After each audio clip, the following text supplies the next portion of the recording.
Welcome to the Sacred Feminine Power podcast, where we explore the many facets of feminine power and why it is so important for women and for men to step into this power in our world at this time. This is Emmy from Feminine Revered, and I am super excited to introduce today's guest, Girisha Andrea Steigler. Girisha is an economist and an EU-related and international procurement expert.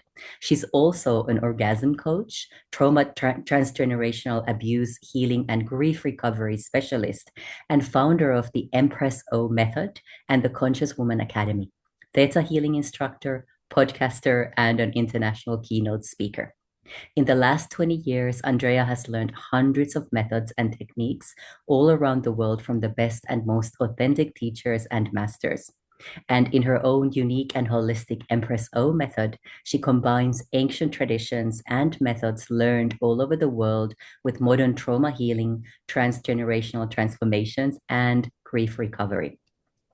By applying this unique holistic method, clients reach true transformation with rewriting their old stories and unleashing the full potential of the woman in themselves. And this has already brought lifelong change to nearly 6,000 women worldwide. How beautiful. Welcome, Girisha. So glad to have you with us. Thank you very much. Oh my gosh. And now I feel being touched hearing all of this. Thank you. Thank you. Beautiful. The work that you do touches me very deeply. It's very similar to the work that I do in the world as well. And I cannot wait to see where our conversation is going to take us today. I have actually goosebumps, which doesn't happen all the time, all over my body when I say this. So let's see what comes through, Girisha. But before we dive any deeper into these beautiful themes that we are going to be addressing, I would love to hear from you. What does the concept of sacred feminine power mean to you personally? Yeah, I also feel a little special excitement. So I'm really, really curious what will be unfold through our conversation. Yeah, sacred feminine power is for me, it's a deep and intuitive energy and force which flows through every woman and also in every man because we always also carrying the feminine energy inside of us, and this is what this power what we can create, nurture and heal and transform, because transformation is also really important for me, and also the wisdom what we are carrying through our ancestors and through our DNA, and we have this amazing as a human being, this sensuality, and also we can embody all kinds of energy and then all kinds of let's say archetypes and different kind of flavor of anything and everything, and we also need the courage to step into and go deep to discover. I usually use the symbol of diamond, as we the diamonds can be found in and minded in really really deep, and it's very very expensive for finding diamonds. And if we are just thinking about it's a simple atom, and this is the most expensive and most kind of like rare and very bright treasure of our, in planet Earth.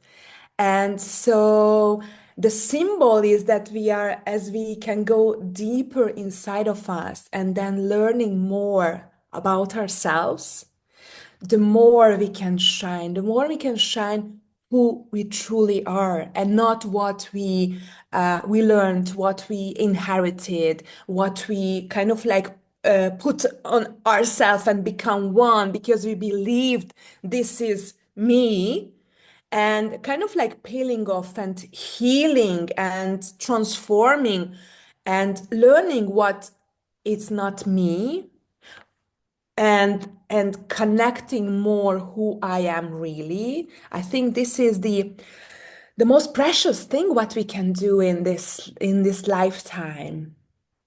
Hmm. Yeah, it certainly is. And you've opened up quite a few yummy portals for us to dive deeper into there. And I love the symbolism of the diamond in terms of us discovering who we truly are once we release and let go of those layers and layers of beliefs and all kinds of gunk that we put on ourselves over the years. So beautiful. Thank you for sharing that, Girisha. Now, I would love to hear from you. If you could share about a challenge that you have gone through that's really helped you to activate this sense of sacred feminine power within you.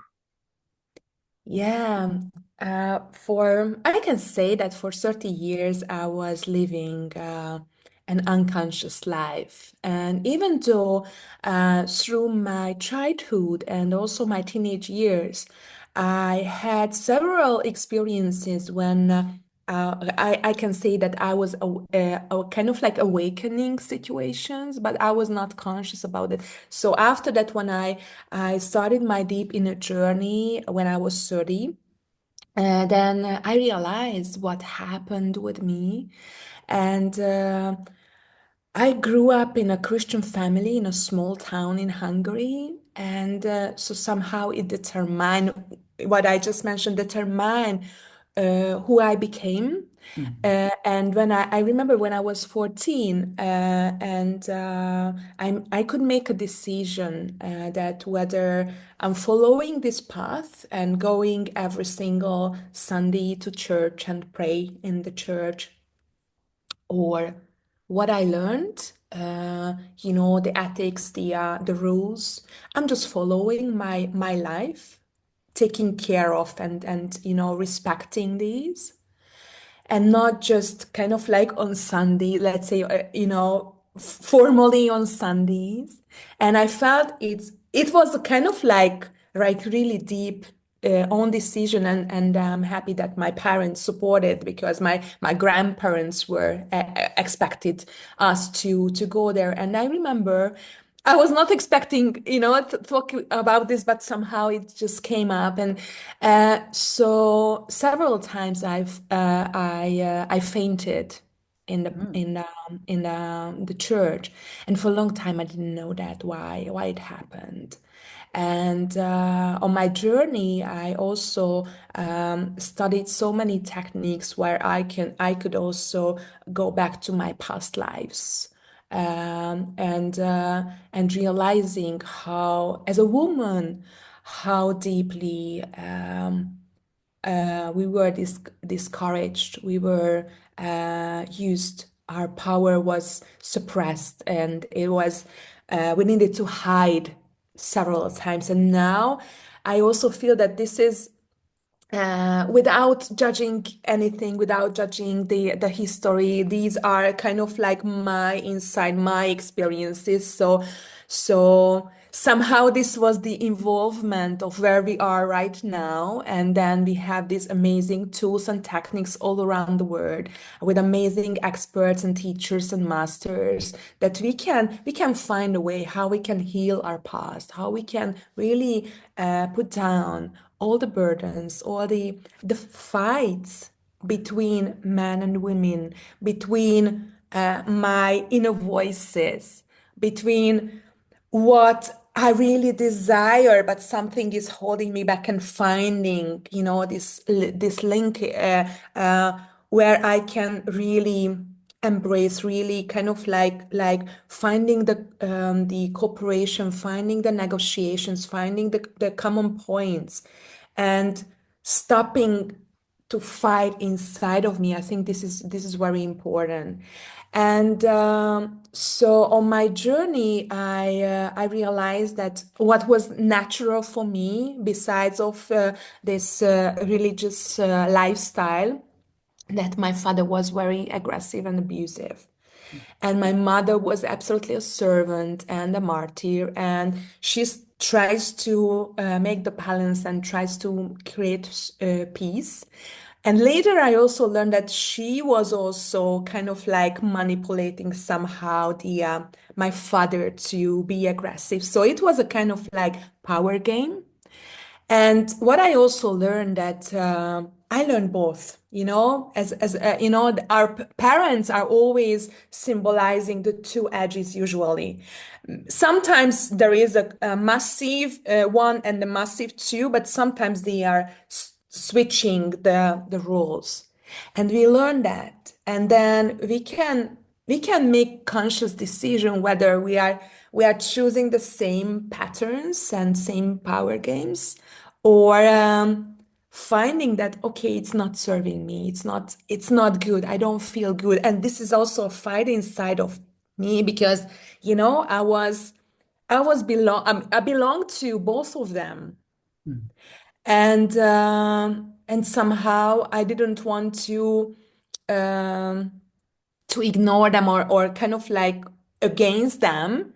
So somehow I wanted to feel peace inside of me. And this is what my journey, this is what I think I'm always seeking, how I can be peace with myself, not fighting with for peace or being a peace warrior, but really finding the root where this any kind of fight or war erased, and what was the core, and going back beyond there when there was some kind of like harmony, peace, balance, with ease, with kindness, with love. So somehow I think this was one of the essence of my journey, and what was challenging, in my childhood, and also different kind of abuses. Several years ago, I was invited to a podcast series where there were more experts, and it was about abuse. And we had a table to fill in what kind of abuses and in which relationships we were experiencing. And I was shocked that why I specialized on this field, because it was still not fully conscious in this sense. Then I realized, oh my gosh, I experience all kinds of abuse which is existing. mm, And it was a kind of like, and I'm using this natural several times because when we got used to be criticized, be kind of like high expectations towards us, and then we try to make to create kind of like I'm perfect, and if I'm not perfect, I try to hide, I try to lie on kind of like dishonest even with myself, because I don't want to be punished again. I mm, don't want to be shamed again, ashamed again. I don't want to feel more guilt and more pain, and I don't want to take more responsibility that is mine. So these were my baggage that I needed to face with. Also, with all of this honesty, all of this hiding, all of these shameful situations from all kinds of relationships, and yeah, I'm also touched while I'm talking about that, because somehow there are a lot of memories just came up. But on the other hand, I'm so grateful that the journey I've done, mm, the work I went through, the deep and even more painful healing processes, because admitting that I was lying several times just to to um, to protect myself, mm, and it became natural, also natural for me, and also peeling off and healing and coming back, that what is my truth? mm, How can I be more honest? Because this is what I learned, that this honesty is a kind of like survival mode. And how can I be honest with myself? Because I didn't learn. Nobody. was teaching me how to be honest with you, with myself, because at that era when I grew up, it was we were under the Russian era, under the socialism, and there was a big change. And so there was also the environment was also that I need to show something to be accepted by the system. And what I can see also now, it's much kind of like much more intense than it was, because of the social media. Mhm. And showing our true self creates a huge vulnerability, For sure. and creating more surface um, to be kind of like it could be attacked, kind of like others could attack us, or even you know creating something which is not true, and then finding the way how I can handle, how I can navigate in this, that's showing fully myself, but um, creating that safe space around me, that if there is a judgment or criticism is coming, how can I handle this? So I think this is very yeah, this is what just came through right now. I was not expected, but I'm absolutely ready to go to that deep space where our listeners could also learn more about themselves, and open that space where maybe they were not enough brave to look at the mirror yet. Hmm. Yeah, well, thank you for being so vulnerable with that, Girisha, because I know that you've just provided a whole lot of medicine for our listeners as well. And I think what you're raising is so, so very important, especially in these times of change and transformation that humanity is in, that our planet is in. And we are absolutely being called to remember who we truly are. And that does require that honest, vulnerable ability to look deeper within and indeed see where we might have been lying to ourselves, to the world around us, but to ourselves as the biggest priority, really. Because the more we lie about who we are, the more layers we put around ourselves to kind of cover up those deepest layers of purity is what's coming through. Purity and this sense of genuine understanding of who we actually are as human beings, what's available to us, what is our true potential, and how much of that has been hidden away because of the structures and systems we are part of, whether it comes from early childhood or later on in life, and how much of the human potential is actually very systematically, very purposefully being hidden away. Yeah, yeah, yeah. And I think that's why there are what I just started with, the inner fights all the time. Mm, Because I want to be honest with myself, but I don't know how to do that. What is my what is my truth at this moment? And usually, what I also experiencing, even when I'm doing one-on-one or group programs, I usually ask the questions, simple ones, that what do you mean about abuse or shame or honesty, or can you be how can you be honest with yourself? And that also very simple, self-love. Do you love yourself? Of course. But what love means to you? How did you learn what love is?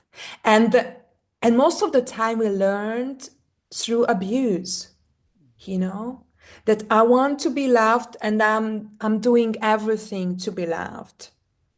And even we are using unconditional love, that we have no clue what unconditional love is. And if you are just sitting with these words, we are using kind of like naturally but if I'm asking, what is your definition for that? What is your definition of joy or happiness? And sometimes we don't know how to, what kind of words or synonyms we can use for that. Because we learn in a way, and this is why I really love to make kind of like common understanding on the wording, because we have a very different and absolutely unique experiences. And being alone or lonely, I usually, until I haven't received another aspect, that sometimes, loneliness is a kind of like painful thing, and being alone is good for me. But for others could be totally, the opposite. And so it's also, we need to be more aware that, our wording could landing to others on a totally different way, because we have different experiences, we have different history. And that's why I also feel that the uniqueness is the most precious and most important thing in our life. That not to, and also in our feminine evolvement, and yeah, the growing in femininity is like why I also feel it's very important to talk about that, and empowering that your uniqueness is yours. What who you are right now, you haven't been and you wouldn't be.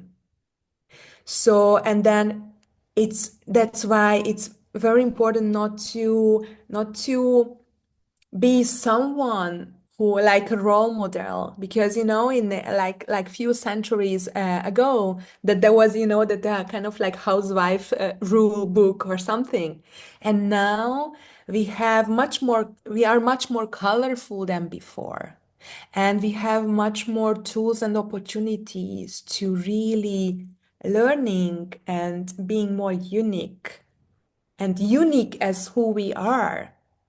And this is the most beautiful thing in this process, but on the most challenging, because what we got used to, we need, that there is a role model and we need to follow. We need to fix the bar in a box, and now it's like there is no role model, in a sense that, I need to discover myself. I need to dress up however I want, and just connecting with myself and also shining who I am.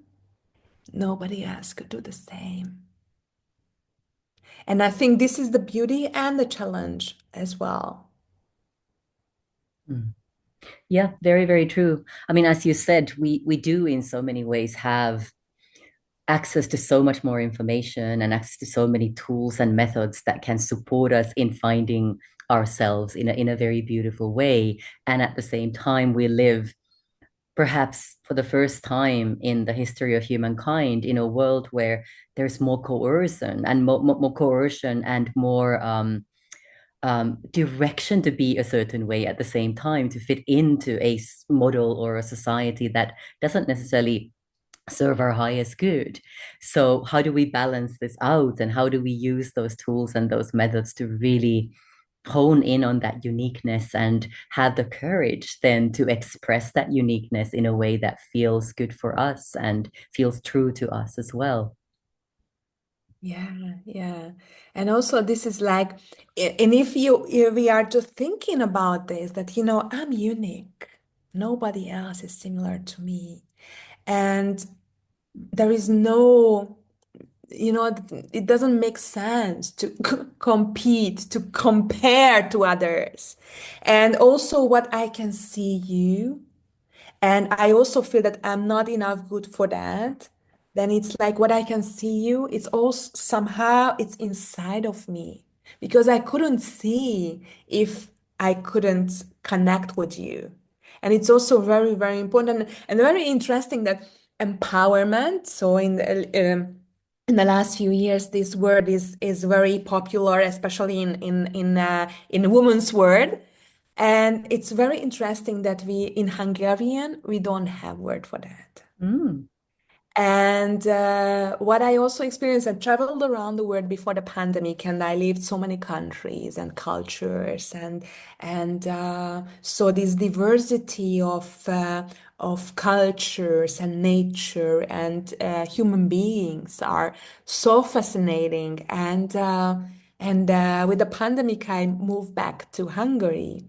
And I realized that, oh my gosh, that something is so different. What, I open to the word, I open to, and of course, in my DNA, I was also carrying this jealousy and also this competition. And I remember in my 20s, I was in a high management position, and I started to use mailish. Techniques and tools to really, could lead the projects, and I had big projects, big teams, and I realized that this is absolutely not me. And then it was a journey for me that finding what feminine leadership means and how I can be authentic to myself, and then showing, my authentic self, that I can lead on a different way. I don't need to be harsh. I don't need to be, this fiery, aggressive, competitive ways.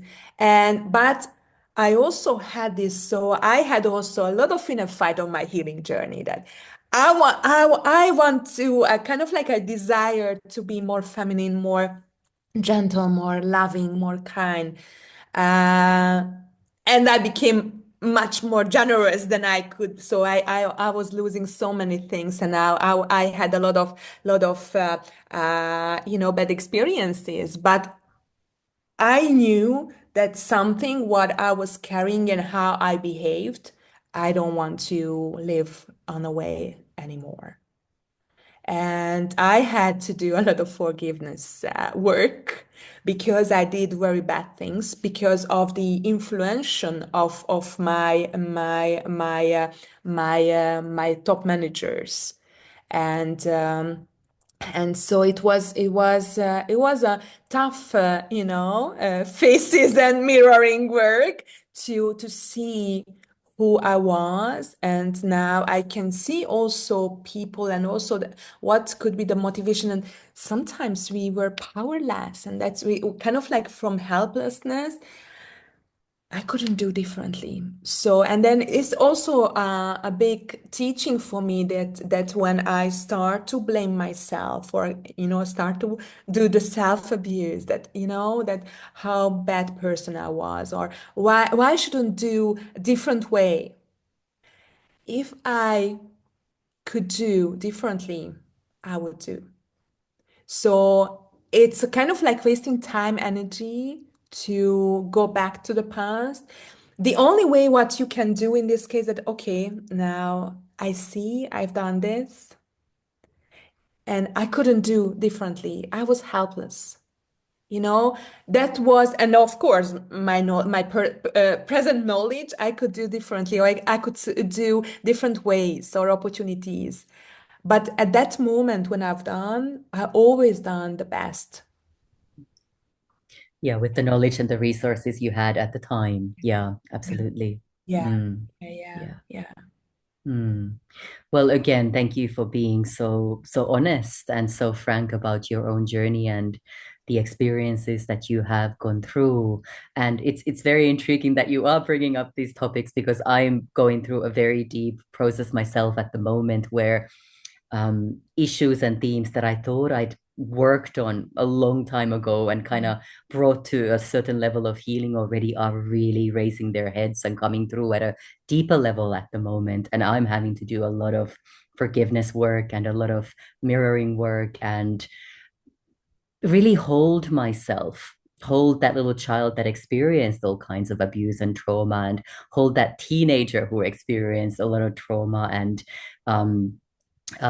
also a lot of self-abuse at that point as well. And looking at the kind of patterns that I have experienced and kind of followed on my own journey as well because of the experiences in earlier life, and how deeply those experiences continue to mold who we are in the present day, and how challenging it can be to, number one, recognize those patterns, to be honest enough with yourself to actually see deeper and see what those patterns are, and accept that those have been your patterns, and then have enough capacity, have enough compassion for yourself to go through a healing process, to go through a compassionate healing process that allows those deeper wounding and trauma to be healed, so that we can really truly step into that leadership role that we are meant to be living at the moment. I love that you talked about female leadership as well, Girisha. That's a huge theme, a big part of the work that I do as well. And how many of us have indeed had to take on that more masculine energy, that more masculine way of being and leading in order to simply just survive and thrive and move forward in the environments that we've been working in, and how huge of an opportunity we have at the moment to bring through this beautiful feminine energy to balance out the more masculine energy in our leadership ways, in our ways of becoming role models for ourselves and for others as well. It's a beautiful opportunity that we all have. Yes, absolutely. And I am so grateful that you mentioned that as you've done the work in the same situation or same stories or same team, that we are always like this. And then, oh my gosh, that I've done so much work there and it's not there, it's deeper. And then, just in this case, you can also remember the diamond that we are finding more diamonds, and as more than you are going in the downward spiral, that you can find more gems down there. So therefore you can lighten yourself deeper and more, and you can free yourself more. And it's also very interesting how yeah, the self abuse is very. Can I also share a little story about self abuse? Sure. Yeah. So as I mentioned, my father was one of my main abuser, and when I realized that he passed away almost 5 years ago, and few months later, I was just warned by a friend that, look, your father is still not here, but you are doing the same. Mm, Because by the time, and also it's repeated several times, I also learned how to follow this pattern, because this was, as I mentioned, this was my natural state that yeah. I was abused. This was a kind of like my powerhouse to really go further. So if nobody judged me and nobody asked me, kind of like create a higher expectation that I've done for myself. And so I started to work with that, and it was very interesting. And recently, and then the other thing, when in the healing process, that when we are carrying all of this by time, especially the verbal abuse, when it's very simple, when we are criticized, when we are ashamed, when we have the wording, even just one word, even just one time, when it affected on us, when we are freezing, oh my gosh, I cannot do anything, and I really want to, but I'm helpless to do anything. I'm fully frozen. I have no voice for that to step into my power, to set my boundaries. So this is absolutely a verbal abuse. And I'm sure that we can do is a very kind of like, we are mastering this, even just in the morning, when we look at the mirror, and we are kind of like saying somewhere, even if we are just thinking that, oh my gosh, how I look like, and maybe my makeup cannot cover all of these wrinkles. So this is absolutely a self-abuse. This is a verbal abuse. And Mm, even we are not thinking about that.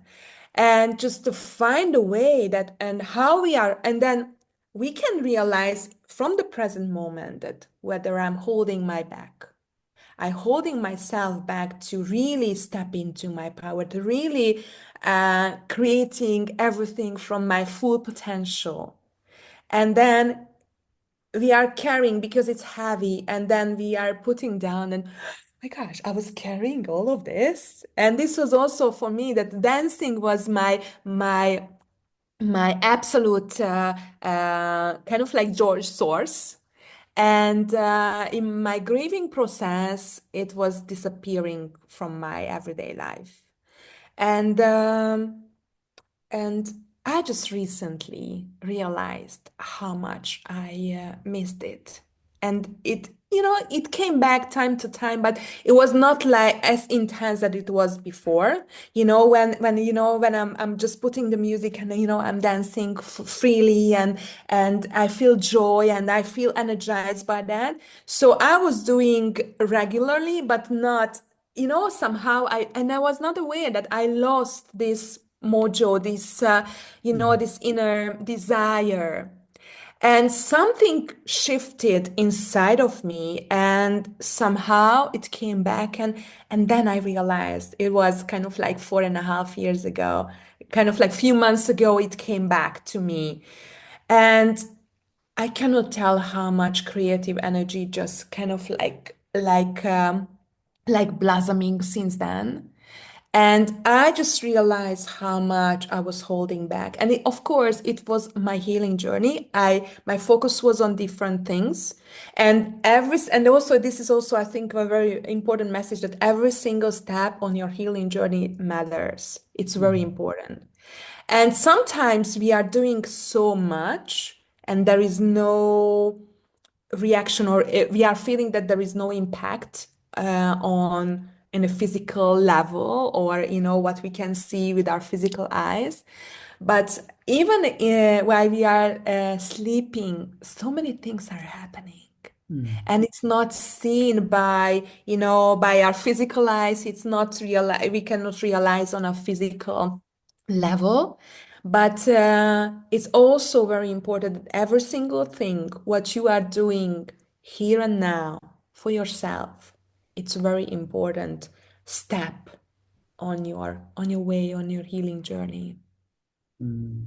Yeah, so very true. It's all the small baby steps, so to speak, that count, and when their impact accumulates, that we can really experience then that liberation, that lightness, a sense of expansion that follows that. But my goodness me, it can be so challenging to hold space for yourself when it feels like nothing is happening, and yet you're doing the work that you're meant to be doing. But yeah, I can absolutely. absolutely relate to it. Yes, yes, yes.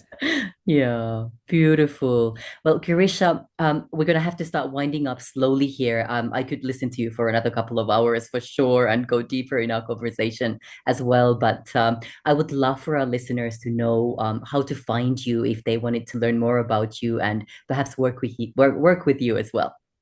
Yeah, sure. You can find me on social media with Girisha Andrea, and also on Facebook, Instagram, YouTube, and LinkedIn. Okay, beautiful. Thank you for that. And I know that you have a gift for our listeners as well. Yeah, I have an amazing gift for unapologetic pleasure, because I also find that we need to find sources of pleasure, not just in, what we are thinking immediately in the bedroom, but every single thing what makes you smile, kind of like really what makes you happy. And I've created a guidebook, so you can also create your own pleasure plan. And also I have some nice prompts and rituals what you can integrate in your everyday routine. So whenever you have just few rounds of breath time, or just few minutes, that it's better to create something which makes you smile, which makes you pleasure, which makes you joy. And also it could be also part of your self-love rituals as well. Beautiful and so very needed for sure. Absolutely. Well, Girisha, is there anything else that's still calling to be shared in this moment, that's bubbling up for you right now?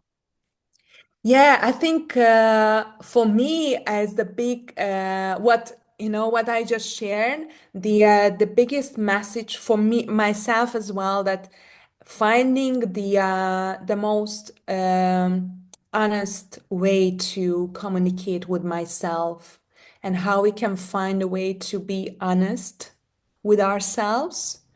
Therefore, we can start to love ourselves on a deeper level, and creating more honest and true relationships in our life. Thank you. Thank you for emphasizing that once more. It really is such an important message. And how different would our world be if we all were able to be more honest with ourselves and share that sense of honesty with others as well? Yeah, yeah. Thank you very much. Thank you for holding space for this. For me also to share these deep stories, and I hope that our listeners also could benefit and take more and deeper connection with themselves. Beautiful. Thank you so much for that, Girisha. And thank you for coming onto the show. And thank you for the work that you do because it is so very needed on our planet right now. Yeah, thank you very much. Thank you. Thank you. Now, everybody, just for a moment, let's bring our awareness to this beautiful, beautiful energy that's been generated during this conversation. And imagine sending this energy to everyone and everything on our planet to remember that we are all truly one. And that the more of us have the courage to step into our sacred feminine power and to start doing this soul searching, this deeper level of exploration of who we truly are, the more quickly we will also bring healing to humanity and our planet overall. Thank you so much for listening and for being here.